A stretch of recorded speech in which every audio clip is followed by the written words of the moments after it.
Welcome to my channel. Bali naka-base na ako. Yan.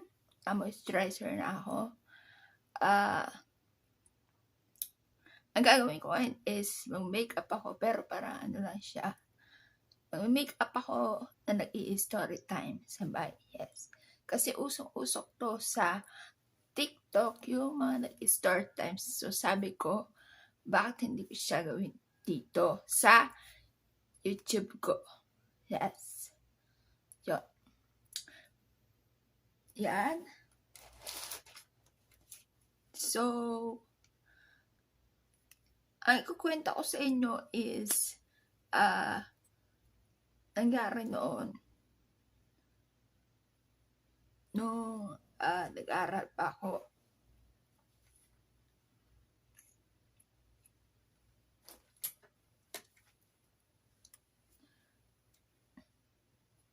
Bali kasi, nag-aaral ako is balikan ako. Balikan. Dito sa Cavite, to Manila, Cavite, ganon. Yan. Pagkikilay mo na kasi mahirap ang kilay. Mahirap ang kilay. So, ganon nga.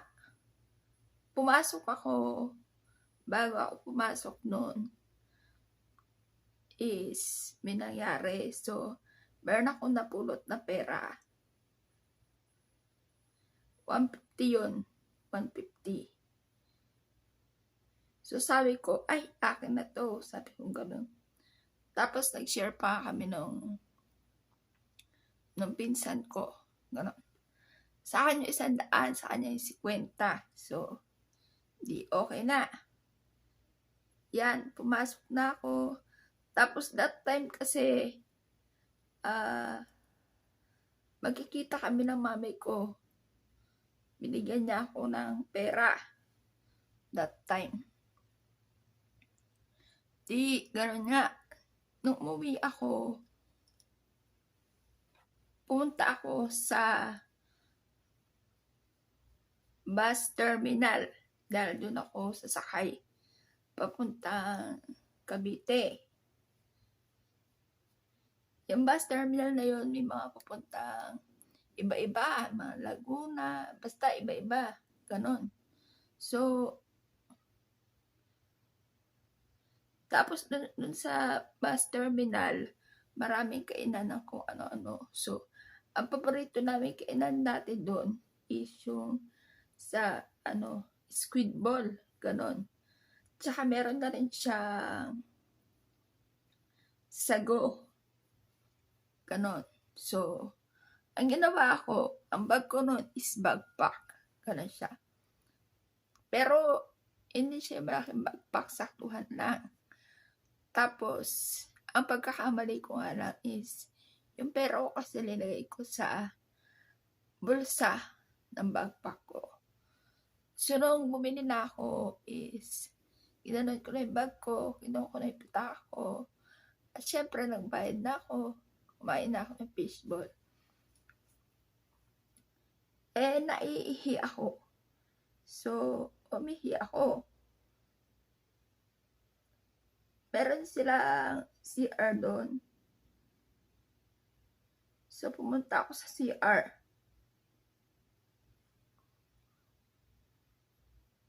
Tapos, nung pagkatapos ko ng mag-CR, wait lang. Tapos, ko muna tong kilay ko. Bag. Nakabukas yung likod. Yung pinaka bulsa sa likod. So, nagulat ako. Kasi alam ko, sinara ko yun. Tapos, nandun nga yung aking kaperahan. Tapos, sabi ko sa isip, baka hindi ko dito nailagay yung pitaka ko. Ganon. Baka sa loob. So, tinignan ko na ang bagay-bagay sa loob ng bag ko. At yun, wala na nga yung pitaka ko. Yun na nga, wala yung pitaka ko. Ang una ko nag-reaction yun, nakatanga ako sa, hala, ano lang gagawin ko? Wala akong ibang pera. Paano ako makauwi niyan? Wala akong ibang pera. Ganon. So, nag-isip-isip muna ako. At ang nangyari, ito nga pala yung gagamitin kong blush on ngayon. Parang maganda siya maging blush on. Lalagay ko siya muna rito sa kamay ko.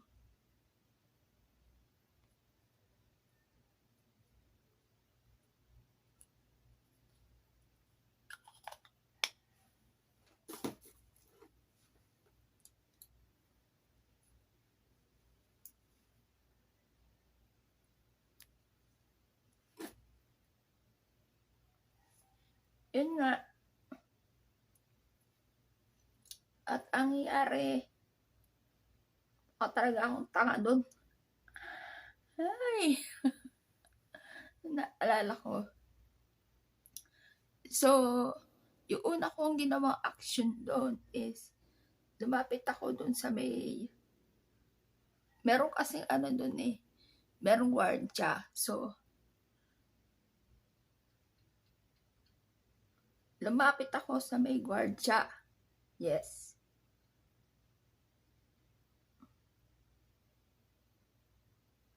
Ay, maalis ng pilik mata.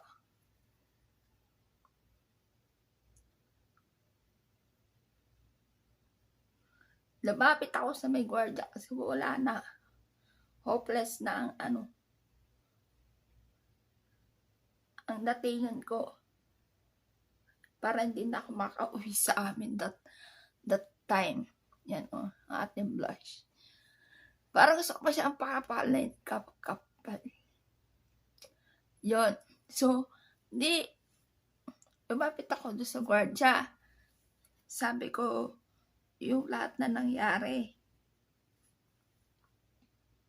Sabi niya, ay, ma'am, hindi na po natin mahabol yun. Ganon. Kasi, parang wala naman yata kasi CCTV doon sa, na yun, sa terminal na yun. Kasi, nung kumakain ako ng, squid ball, marami siyang tao. Alam mo yung, kapag nagkakapilahan sa isang bibilhan, yung parang medyo siksikan, gano'n.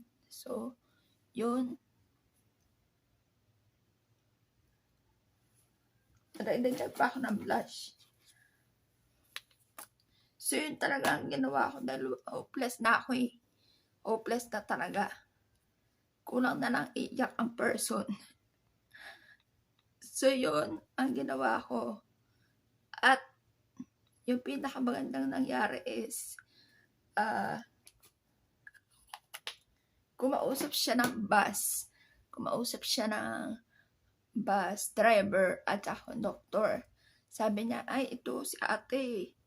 Dukutan, ganyan. Isabay nyo na. Papuntang Cavite to. Ganon. Sinabay nila ako. Wala akong ipambayad. So, sinabay nila ako. Sabi ko, okay na to, okay na. Nakabalik na ako sa amin. Ganon. Tapos, binigyan pa nila ako ng barya kasi pagdating niya sa bayan, malayo pa sa amin bago makauwi. So, sasakay ka pa na isang jeep. Yun. Tapos, dapat sasakay ka pa na isang sidecar. Pero, sabi ko, okay na yung jeep. Binigyan nila ako ng pambayad sa jeep. Diba? Ang galing. Binigyan nila ako ng pambayad sa jeep. At yun nga, nakarating ako sa amin.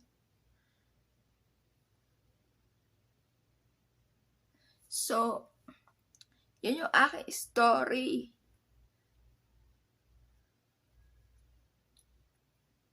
Yan, matatapos na store ko, di pa natatapos sa makeup. Yun yung aking story. So, ano matutunan mo sa story na sinabi ko? Number 1, simula doon, hindi na ako napupulot ng kahit anong pera na makita ko sa kalye. Yes. Kahit anong pera yan, depende na lang kung malapit sa tindahan, pinupulot ko kasi tapos nabalik ko dun sa tendera. Sabi ko, baka may nakahulog dito, gano'n. Pero kung makikita kong ganyan na naglalakad ako sa kalye, kahit 20 pesos pa yan, kailanman di ko na po siya pupulutin. Kasi parang yung balik sa akin 10 times. 10 times yung nawala sa akin. Ganon. So, yun. Mahirap.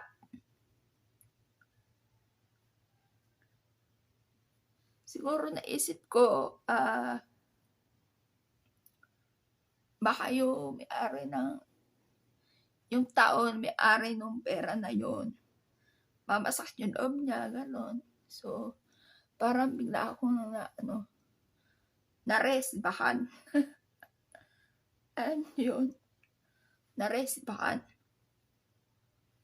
Sa niya ating blush. Ang cute niya, diba? Yun, para ako naresbahan. So, simula nun, hindi na ako napupulot ng, kahit siguro pawalan ako ng bariya, ganon. Pag may nakita ko, madalas ako nakakita sa sa loob ng sidecar. Meron sa ay nako, hindi ko pinapakailaman. Sabi ko sa isip ko, nako, yes. Eto, static at saka si trendy. Yan. Kakamay ko na lang siya para mas opaque. Dito static, dito trendy.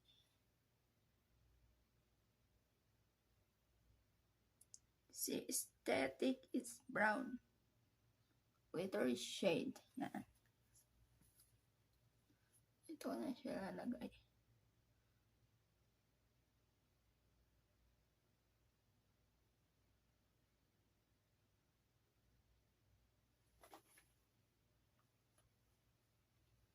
Yun nga, basta pag may nararamdaman akong ganon, mabilis ako makutuban kapag sa ganyan ng jeep. Hindi ko alam kung bakit, pero basta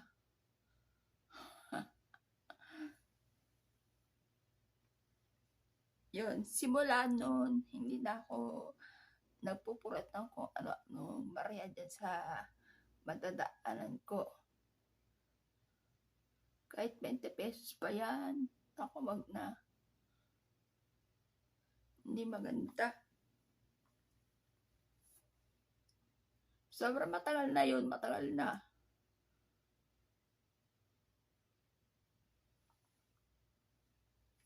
Sabi naman nila kapag kapag may napulot ka raw na pera, wag mo raw siyang iuwi sa bahay.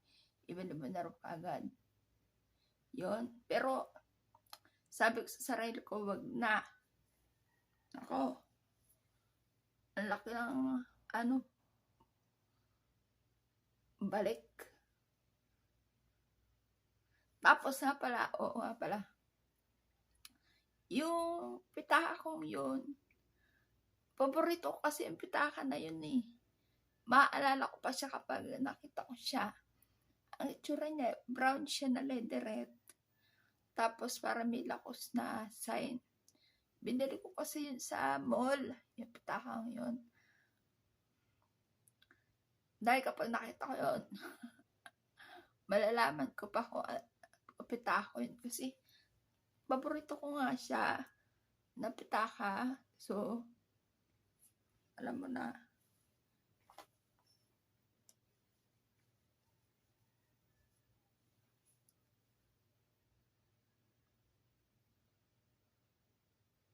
Yun, wala nang balita.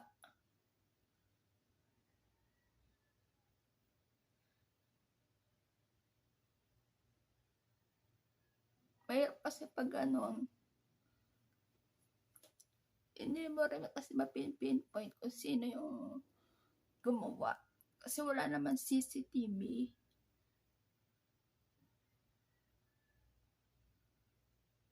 Pero sana naman, wag naman nilang gawin yun. Kasi, number one, hindi mo naman alam kung ano yung pagkagamitan ng tao sa pera niyang yun. Alam mo, importante, di ba? Tapos kukunin lang nila.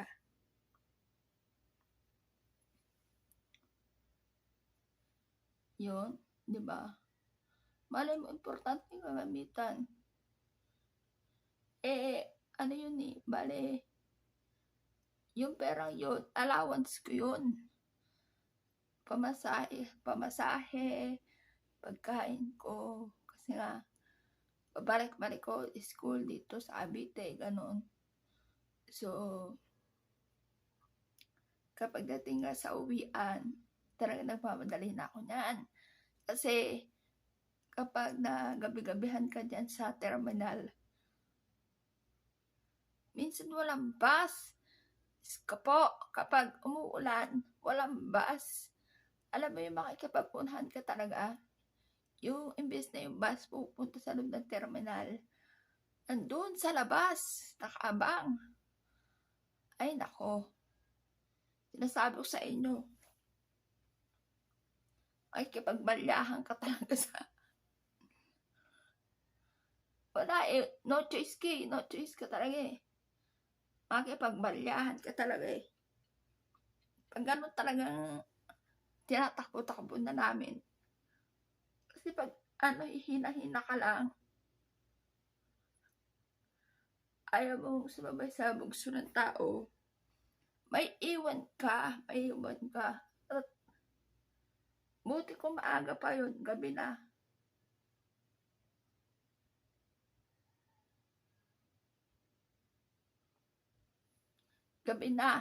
So, ang oras na ako nakakarating dito, mga 8:00 na, ganun. Ito sa Cavite, mga 8:00. Yan siya, oh. Kita nyo ba yung difference? Kita lang yung brown dito, tapos dito medyo may ano siya, a little bit of blue. Yan.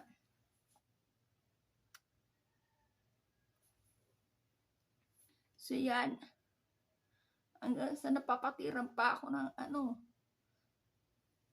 ng sandals. Hanggang napapatiran pa ako ng sandals. Tapos, ay hirap talagang bumibiyay kapag muulan. Kasi, imbis na maraming bus, walang bus. Yun nga kung kailan maraming tao na naghihintay kapag umuulan, walang bus.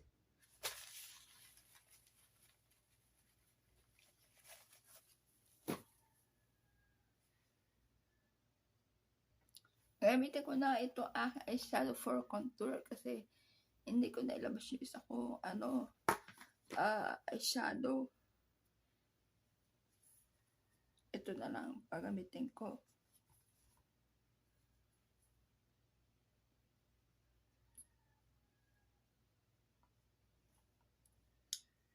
At syempre, kapag umuulan, alam niyo na yan, baha.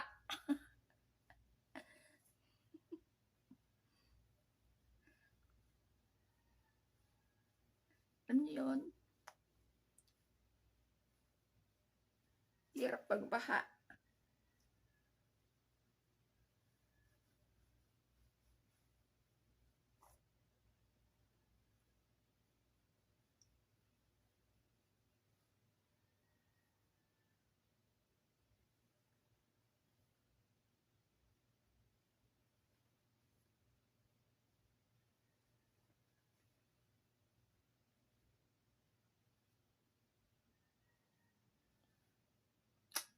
Yan.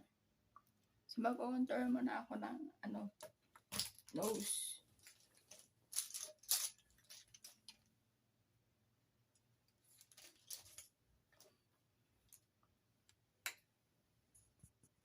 Yan, ito na lang one highlighter ko.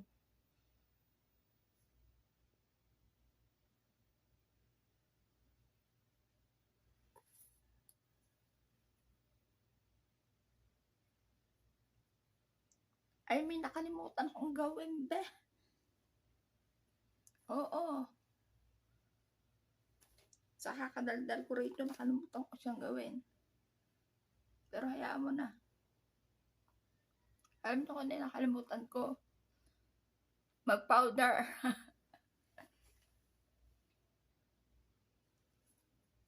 Hayaan nyo na. Pwede naman ako powder ngayon.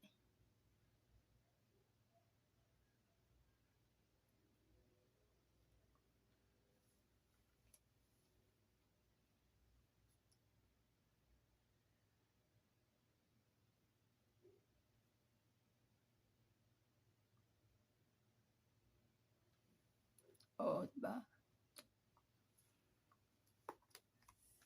Hindi na ako magpa-powder. Nakalimutan ko naman na eh. Huwag na.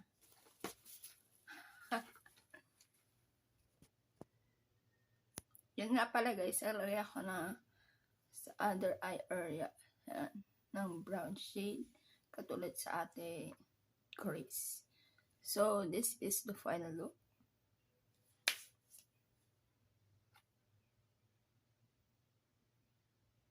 So, sana magustuhan nyo ating makeup look for today's video at sa aking kwento na meron tayo